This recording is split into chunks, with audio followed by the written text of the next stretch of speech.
Lisa. So I noticed that a lot of the connections that have been made between artists and scientists seem to be coming from polar regions. So Yes. Antarctica and Arctic regions. And why do you think they're attracted to those kind of habitats? Artists. Well, the inspiration. Why do you think they're inspired by polar regions? Well, there are two reasons that I can think of. One is that it's in the polar regions, I understand, there's less interference from human activity, and so the information that's gathered in the Antarctic is a proxy for everywhere else. There are less confounding factors. So that's just something I understand as a non-scientist, and that attracts me to the Antarctic because it's just less confusing. And to reinforce that feeling is simply the experience of being there. It's an elemental place, and it is easy, and I'm not alone in thinking this, it is easy to feel at one with the greater forces of the natural world when you're in that sort of environment. Does that sort of answer your question? Yeah, I just thought it was interesting that a lot of that seems to be inspired by the polar regions, and wondered why maybe that will. Yeah. Well, I guess I feel strongly because of, I just have an emotional attachment to it. And I also understand how very important it is. The changes that are happening there are affecting everything else. And it's like phytoplankton. It's sort of out of sight, out of mind. So I think it's, I just feel there's loyalty to revealing what's less known and yet so important, like the tiny things, the invisible things, the methane, Yeah, on the Antarctic you had that sort of krill sex animation. Right in saying that wasn't just sort of interesting to look at, but was actually sort of scientifically useful for those people because the original image is rather hard to understand. Oh, the original footage. Footage, yeah. Yes. Well, we like to be useful as well as beautiful. It is the ultimate aim to be useful and do that beautifully. I mean, that's a rare thing to be able to contribute in that way to the science. But unless we keep having these conversations and making ourselves known and our skills known to scientists, how these opportunities and these chance events are going to happen, we just have to provide more opportunities. Since Leonardo's time, when there seemed to be quite a strong overlap between science and art, or subjectivity and objectivity, there seems to be this divergence which has happened up until this point where they're almost poles apart. It's great to see that you're doing something that might pull those together, but how do you think wider society sees climate change? Do you think it's wider society, not that people in this room I think are largely scientists, see climate change in which of those two areas? More from the subjective point of view or more from the objective point of view? I think they see it from the financial point of view. Because that's our society. We're materialistic. We just think about money. So traditionally the arts have appealed to other values. Okay, I have a question. In your last photo, you show a thermal infrared of a forest, people in the forest. I noticed that half of the people is very red, another half looks black. So I'm just interested why it looks like that. So you mean part of the body?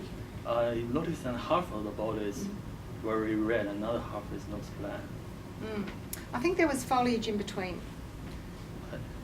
The artist's very interested in showing, not just showing the bleeding obvious, like a silhouette of a human. Yeah, is that because the heart is in the left, so I see. more blood is in the left. Yep. I don't know the answer to that. Sorry. It's all right. Yeah. We'll have to get Adam in to Yeah. talk about it. Well, this is the thing we're coming to. We want more people, more opportunities to talk. I found today really challenging preparing for this. I talk about clarity of language and so on, but whether you really understood what I was saying today or not, I don't know. maybe bits. But that's the whole point of the arts. You know, we can each bring some other way of understanding that's not scientific, but that somebody else is going to get. So this is just my view. I'm very aware of that. It's sort of always evolving and new iterations and developing language as well as different connections. Yeah. And do you want to say anything? Not particularly. There's a lot to digest already. Yeah. I'm very excited about our future, and it's really just since going to Melbourne with Anne and having conversations with these other fellow, I suppose, enthusiasts like David and Bill Fox that we're going to get bigger. Lisa, I've noticed lately there's an organisation of scientists telling these stories. They're climate scientists who are got a website and they're doing YouTube videos about how they feel about climate change and world inaction on climate change. And so I wondered if you hadn't come across No, that. look, that's a really interesting question. I think they're very brave scientists to do that, because to be a scientist, you can't do that so much. Unless you're close to retirement and you don't care anymore about, getting papers published and stuff. No, it's true, and I totally honour that.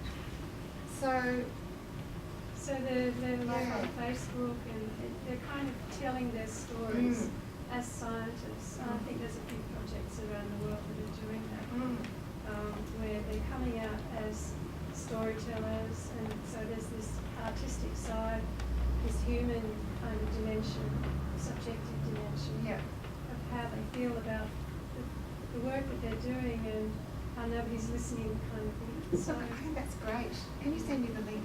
sure. Yeah, no, I think that's fantastic, because it's hard stuff that they're doing. We have time for another question. Seb?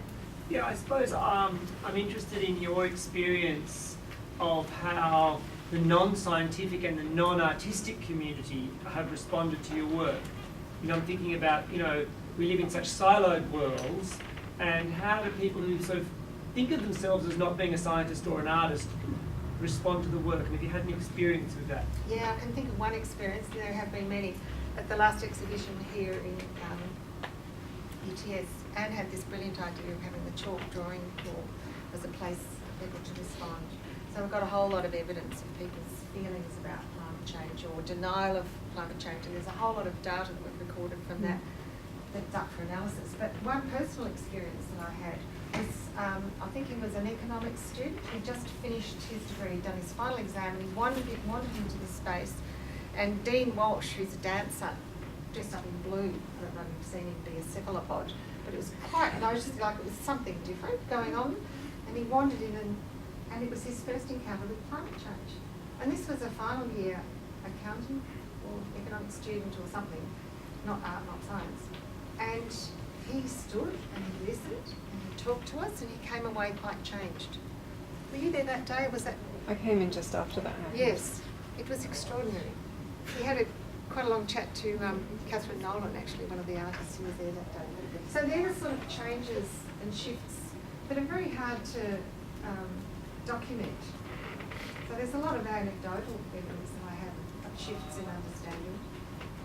So, and that's the point of having an exhibition with lots of people. There's something in there that he responded to, and this point was Dean Stan's. Of course, that drawing or my video. You just never know how it's going to connect with people. Okay, we might stop it there, but Lisa, if you're available to chat a little bit more in the foyer with some nibbles and light refreshments, if you'd all join me in thanking Lisa.